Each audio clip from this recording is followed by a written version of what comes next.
વહાલા મિત્રો નમસ્કાર. આજે આપણે જોઈશું ધોરણ 8 વિષય છે ઇંગ્લિશ, સત્ર છે 2 અને યુનિટ છે 4. એટલે ચોથા નંબરનો જે યુનિટ છે તે છે ટેલ મી વાય. એની જે એક્ટિવિટી 5 જે છે પુસ્તકની જે activity 5 read and science and our life, એટલે કે વિજ્ઞાન અને આપણું જીવન, એટલે કે સાયન્સ એન્ડ અવર લાઈફ, તે જે એક્ટિવિટી છે તેનું આપણે સોલ્યુશન જોઈશું. તો ચાલો જોઈએ. તો એક્ટિવિટી જે 5 read and know science and our life. Science એટલે કે વિજ્ઞાન અને આપણું જીવન, લાઈફ એટલે કે જીવન, સાયન્સ એન્ડ અવર લાઈફ. તો ટુડે ઇઝ 28th ફેબ્રુઆરી. આજે ટુડે એટલે કે આજે 28મી ફેબ્રુઆરી. It is World Science Day. World એટલે થશે વિશ્વ, WORLD, વર્લ્ડ એટલે થશે વિશ્વ અને સાયન્સ એટલે કે વિજ્ઞાન. તો આજે વિશ્વ વિજ્ઞાન દિવસ છે. ડે એટલે દિવસ, તો આજે વિશ્વ વિજ્ઞાન દિવસ છે. There is a science exhibition in Kartik school. There is science exhibition. Exhibition એટલે થશે પ્રદર્શન, એટલે કે કાર્તિકની શાળામાં એક વિજ્ઞાન પ્રદર્શન છે. કાર્તિક સ્કૂલ એટલે કે કાર્તિકની શાળામાં એક સાયન્સ એક્ઝિબિશન એટલે કે વિજ્ઞાન પ્રદર્શન છે. The maths science club of the school is in charge of the exhibition. The maths science club of the school એટલે કે શાળાની મેથ્સ સાયન્સ ક્લબ એટલે કે ગણિત વિજ્ઞાન જે ક્લબ છે, શાળાની જે ગણિત વિજ્ઞાનની જે ક્લબ છે એને charge of the exhibition. Charge એટલે કે જવાબદારીનું, એક્ઝિબિશન એટલે કે પ્રદર્શન, એટલે કે આ પ્રદર્શનની જવાબદારી લીધી છે. તો મિત્રો અહીંયા જે કાર્તિક છે એની જે સ્કૂલ છે, સ્કૂલની અંદર સાયન્સ એક્ઝિબિશન રાખવામાં આવેલું છે. એની જે જવાબદારી છે ગણિત વિજ્ઞાનની જે ક્લબ છે એને જવાબદારી, આ પ્રદર્શનની જવાબદારી લીધેલી છે. ચાર્જ એટલે કે જવાબદારી અને એક્ઝિબિશન, EXHIBIT એક્ઝિબિશન એટલે થશે પ્રદર્શન અને CHRE ચાર્જ એટલે કે જવાબદારી તો લીધેલી છે. તો Kartik visit the science exhibition with his mummy. Kartik visit એટલે કે મુલાકાત કરે છે, સાયન્સ એટલે કે વિજ્ઞાન અને એક્ઝિબિશન એટલે કે પ્રદર્શન, વિથ એટલે સાથે, હિજ એટલે તેની અને મમ્મી એટલે કે એની મમ્મી સાથે. તો કાર્તિક તેની મમ્મી સાથે વિજ્ઞાન પ્રદર્શનની મુલાકાત કરે છે. કાર્તિક કહે છે કે મમ્મી હરી અપ, એટલે કે મમ્મી ઉતાવળ કર. તો મમ્મી કહે છે are we late for your school exhibition, એટલે કે તારા વિજ્ઞાન પ્રદર્શન માટે આપણે મોડા છીએ. આર વી લેટ એટલે કે આપણે મોડા છીએ. ફોર યોર એટલે કે તારા, સાયન્સ એક્ઝિબિશન એટલે કે વિજ્ઞાન પ્રદર્શન માટે, તો તારા વિજ્ઞાન પ્રદર્શન માટે આપણે મોડા છીએ. તો કાર્તિક કહેશે યસ, એટલે કે હા, because it is really very important for me and also for you. કારણ કે તે મારા માટે ખૂબ જ મહત્ત્વનું છે અને તમારા માટે પણ. Yes, because it is really એટલે કે ખૂબ જ, રિયલી એટલે ખરેખર, વેરી એટલે ખૂબ જ ઇમ્પોર્ટન્ટ અને મહત્ત્વનું છે. ફોર મી એટલે કે મારા માટે, એન્ડ ઓલ્સો ફોર યુ અને તમારા માટે પણ. તો મમ્મી કહે છે ફોર મી એટલે કે મારા માટે.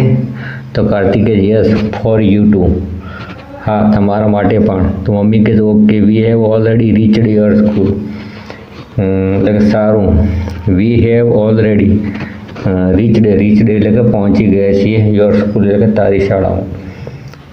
એટલે કે મિત્રો એ દેવા એ શું કહે છે મમ્મી, સારું આપણે તારી શાળામાં પહોંચી જ ગયા છીએ. કાર્તિક કહે છે કે wow, all parent have come. All parents એટલે થશે માતા પિતા, હેવ કમ એટલે કે આવ્યા છે, એટલે કે વાહ બધા જ માતા પિતા આવ્યા છે. What an atmosphere of the school.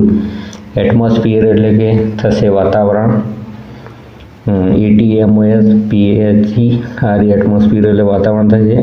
તો what an atmosphere of the school એટલે કે શાળાનું વાતાવરણ શું છે, કમ મમ્મી એટલે કે આવ મમ્મી.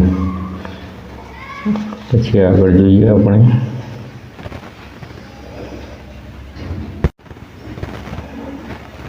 મમ્મી કહે છે ટેક ઇટ ઇઝી, એટલે કે શાંતિ રાખ, એટલે કે ઉતાવળ નહીં કર. તો now they are at the entrance એટલે કે પ્રવેશદ્વાર થશે, ENTRANCE, એન્ટર એટલે કે પ્રવેશદ્વાર થશે. Now they are at the entrance, હવે તેઓ પ્રવેશદ્વાર પર છે. કાર્તિક કહે છે look here are 3 section. Look here એટલે કે અહીં જો. Here are 3 section. અહીં સેક્શન એટલે કે વિભાગ થશે. SECTION સેક્શન એટલે થશે વિભાગ. તો હિયર આર 3 સેક્શન્સ એટલે કે અહીંયા 3 વિભાગ છે. પહેલો છે એન્વાયરમેન્ટ. ENVIRONMENT એન્વાયરમેન્ટ એટલે થશે પર્યાવરણ. તો પહેલો છે પર્યાવરણ વિભાગ. પછી હેલ્થ પ્લસ એટલે કે સ્વાસ્થ્ય પ્લસ છે. હેલ્થ એટલે કે સ્વાસ્થ્ય. અને એગ્રીકલ્ચર AGRICULTURE એગ્રીકલ્ચર એટલે થશે કૃષિ વિભાગ. તો કૃષિ વિભાગ છે કે મમ્મી કહે છે વેર શીલ વી ગો ફર્સ્ટ. આપણે પહેલાં ક્યાં જઈશું? વેર એટલે ક્યાં, વી એટલે આપણે, ગો એટલે જઈશું, અને ફર્સ્ટ એટલે કે પહેલાં. તો આપણે પહેલાં ક્યાં જઈશું? તો કાર્તિક કહે છે to the agriculture section. To the એટલે કે એગ્રીકલ્ચર એટલે કે કૃષિ વિષયક, સેક્શન એટલે કે વિભાગમાં. તો આપણે પહેલાં કૃષિ વિષયક વિભાગમાં જઈશું. તો મમ્મી કહે છે વાય એટલે કે કેમ? તો કાર્તિક કહે છે બીકોઝ, કેમ કે આઈ એમ ઇન્ટરેસ્ટેડ ઇન, INTERESTED ઇન્ટરેસ્ટેડ એટલે કે રસપ્રદ, ઇન ઇટ. બીકોઝ આઈ એમ કારણ કે મને તેમાં રસ છે. Then we will go to the section of environment. અને પછી આપણે પર્યાવરણ વિભાગમાં જઈશું.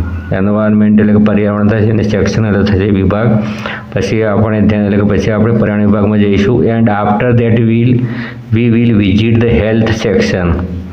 એન્ડ આફ્ટર અને પછી ધેટ વી વિલ વિઝિટ, વી એટલે કે આપણે વિઝિટ એટલે મુલાકાત કરીશું હેલ્થ સેક્શન એટલે કે સ્વાસ્થ્ય વિભાગની. પછી આપણે સ્વાસ્થ્ય વિભાગની મુલાકાત લઈશું. તો લેટ્સ એટલે કે ચાલો, અને ગો એટલે કે જઈએ. તો મમ્મી કહે છે ઓકે એટલે કે સારું. તો કાર્તિક કહે છે કે હેલો પ્રાચી એટલે કે hello Prachi, vote is your project about. એટલે કે તારો જે પ્રોજેક્ટ છે એ શેના વિશે છે? Vote is your project about એટલે કે તારો પ્રોજેક્ટ શેના વિશે છે?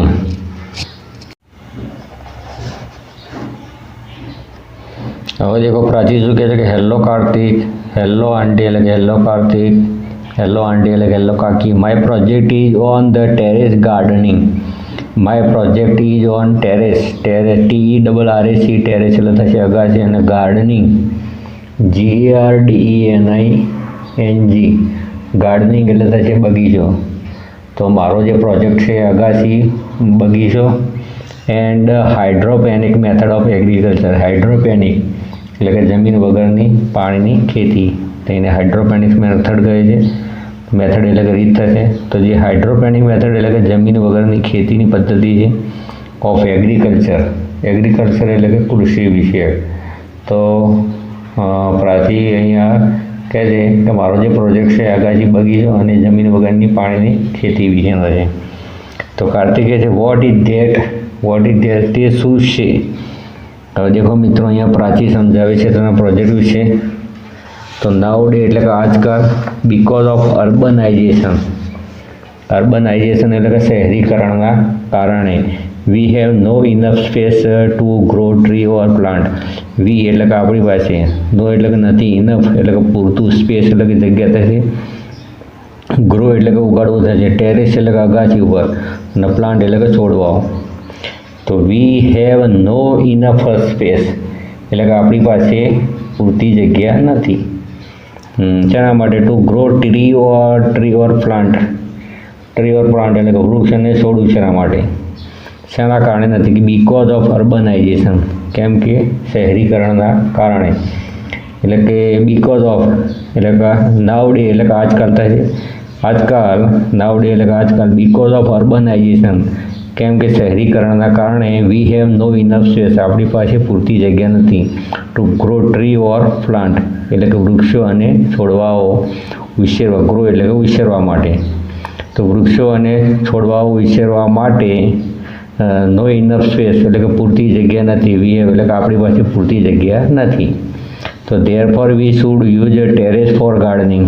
ધેરફોર તેથી, વી શુડ યુઝ એટલે કે આપણે ઉપયોગ કરીએ છીએ ટેરેસ એટલે અગાસીનો, for gardening and for that hydroponic method of gardening. Terrace for gardening એટલે અગાસીનો બગીચા માટે ઉપયોગ કરીએ છીએ. And for that hydroponic method of gardening અને હાઇડ્રોપોનિક મેથડ એટલે કે જમીન વગરની પાણીની ખેતી બગીચા માટે ઉપયોગ કરીએ છીએ. ઇન ધીસ મેથડ, આ પદ્ધતિમાં, ઇન ધીસ મેથડ એટલે કે આ રીતમાં, we have to make layer of stones, એટલે કે આ જે પદ્ધતિ છે આ પદ્ધતિમાં આપણે અગાસી પર પહેલાં આપણે શું કરીએ છીએ, પ્લાસ્ટિકના થર ઉપર layer of stone on plastic on the terrace, on the plastic on the terrace, એટલે કે અગાસી ઉપર પ્લાસ્ટિકના થર ઉપર સ્ટોન એટલે થશે પથ્થર, તો પ્લાસ્ટિકના ઉપર પથ્થરના થર કરવા પડે છે. ઇન ધીસ મેથડ એટલે કે આ પદ્ધતિમાં, we have to make layer of stone, layer એટલે કે સ્તર કરવા પડે છે, સ્ટોન એટલે કે પથ્થરના, on plastic on the terrace એટલે કે અગાસી ઉપર પ્લાસ્ટિકના થર ઉપર પ્લાસ્ટિક ઉપર પથ્થરના થર કરવા પડે છે. With their help plant can stand, કે જેથી તેની મદદથી છોડ ઊભો રહી શકે. વિથ ધેર હેલ્પ એટલે કે તેની મદદથી, પ્લાન્ટ એટલે કે છોડ, કેન સ્ટેન્ડ એટલે કે ઊભો રહી શકે. આફ્ટર ધેટ, અને પછી plant will be planted at appropriate distance. Appropriate એટલે થશે અહીંયા યોગ્ય, બરાબર, યોગ્ય અંતરે, ડિસ્ટન્સ એટલે કે અંતરે, ત્યારબાદ યોગ્ય અંતરે પ્લાન્ટ વિલ બી પ્લાન્ટેડ એટલે કે ત્યારબાદ યોગ્ય અંતરે છોડવા જશે, એટલે કે પ્લાન્ટ એટલે કે છોડવા થશે. બી પ્લાન્ટેડ એટલે કે રોપવામાં આવે છે. એપ્રોપ્રાઇટ ડિસ્ટન્સ એટલે કે યોગ્ય અંતરે, ત્યારબાદ યોગ્ય અંતરે છોડવાઓ રોપવામાં આવે છે, ઉગાડવામાં આવે છે. And then give them water, અને પછી તેને પાણી આપવામાં આવે. We can also use PVC pipe, આપણે તેના માટે પીવીસી પાઇપનો ઉપયોગ કરીએ છીએ. By hydroponic method we can grow vegetable and fruits. By hydroponic method એટલે કે હાઇડ્રોપોનિક પદ્ધતિ દ્વારા વી કેન ગ્રો એટલે કે આપણે ઉગાડીએ છીએ વેજીટેબલ એન્ડ ફ્રૂટ્સ એટલે કે ફળો અને શાકભાજી. તો હાઇડ્રોપોનિક પદ્ધતિ દ્વારા આપણે શાકભાજી અને ફળો ઉગાડીએ છીએ. તો મિત્રો અહીંયા હાઇડ્રોપોનિક પદ્ધતિ દ્વારા જે શાકભાજી અને જે ફળો ઉગાડવામાં આવે તો તે આ રીતે છે. અહીંયા પીવીસી પાઇપો ગોઠવવામાં આવી છે અને પાણી માટેની વ્યવસ્થા કરવામાં આવી છે. અહીંયા પણ પીવીસી પાઇપનો ઉપયોગ કરવામાં આવે છે. તો હવે કાર્તિક શું કહે છે, it really wonderful idea. It's really એટલે કે તે ખરેખર, વન્ડરફુલ એટલે કે અદ્ભુત, અને આઈડિયા એટલે કે યોજના, એ તો તે ખરેખર અદ્ભુત વિચાર છે કે યોજના છે. થેન્ક યુ પ્રાચી એટલે કે આભાર પ્રાચી. મમ્મી કહે છે યસ થેન્ક યુ પ્રાચી, હા thank you Prachi. Kartik we will make it on our terrace એટલે કે આપણે આપણી આગાશીમાં કરીશું. કાર્તિક કહે છે sure mummy, let go to environment section એટલે કે શ્યોર મમ્મી એટલે કે ચોક્કસ મમ્મી, લેટ ગો એટલે કે ચાલો હવે જઈએ ધ એન્વાયરમેન્ટ સેક્શન. એન્વાયરમેન્ટ એટલે કે પર્યાવરણ વિભાગમાં જઈએ. તો મમ્મી કહેશે કે ઓકે એટલે કે ચાલો. They are at another science project. They are another એટલે કે બીજા, ધે એટલે તેઓ અનોધર સાયન્સ પ્રોજેક્ટ બીજા વિજ્ઞાન પ્રોજેક્ટમાં તેઓ જાય છે, બીજા વિભાગમાં તેઓ જાય છે. તો વસંત કહે છે હાય કાર્તિક, હેલો આંટી. હવે વસંત શું કહે છે કે હે કાર્તિક, હેલો માસી. કાર્તિક કહે છે hi, what is your project about એટલે કે હે તારો પ્રોજેક્ટ શેના વિશે છે. વોટ ઇઝ યોર એટલે કે તારો પ્રોજેક્ટ એટલે પ્રોજેક્ટ, અહીંયા અબાઉટ એટલે વિશે છે. તારો પ્રોજેક્ટ શેના વિશે છે. તો વસંત કહે છે the project title is bamboo and banana are the best એટલે કે પ્રોજેક્ટનું નામ છે બંબુ એટલે કે વાંસ, અને બંબુ એટલે થશે વાંસ, અને બંબુ એન્ડ બનાના એટલે થશે કેળ. તો વાંસ અને કેળ આર ધ બેસ્ટ એટલે કે અદ્ભુત છે. બંબુ અને કેળા શ્રેષ્ઠ છે. બેસ્ટ એટલે કે શ્રેષ્ઠ છે. રિયલી એટલે ખરેખર. Bamboo is a wonderful plant.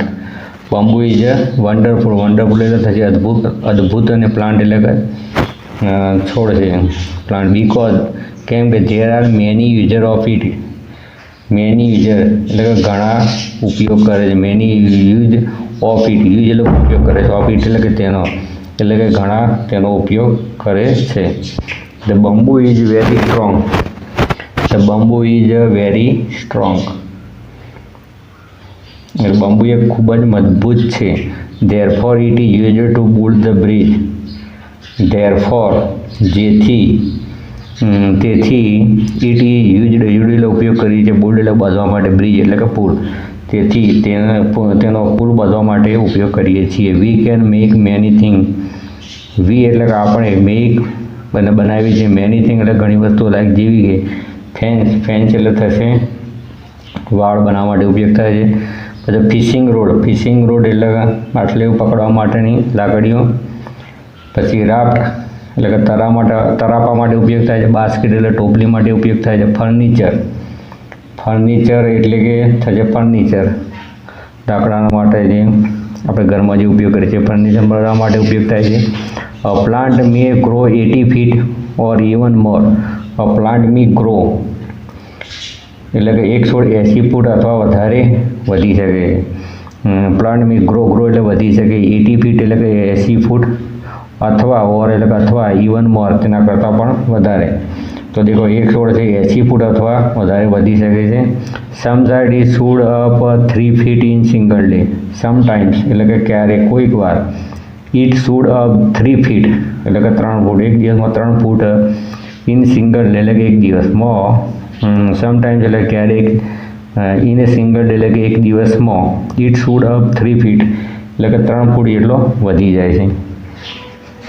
તો મિત્રો અહીંયા જે દેખો જે ચિત્ર આપેલું છે એ વાંસની મદદથી જે પુલ બનાવેલો છે, વાંસમાંથી જે ટોપલા બનાવવામાં આવે છે, કરંડિયા એ છે, ચપ્પલ, પછી છે વિવિધ પ્રકારની ઘર ઉપયોગી જે વસ્તુઓ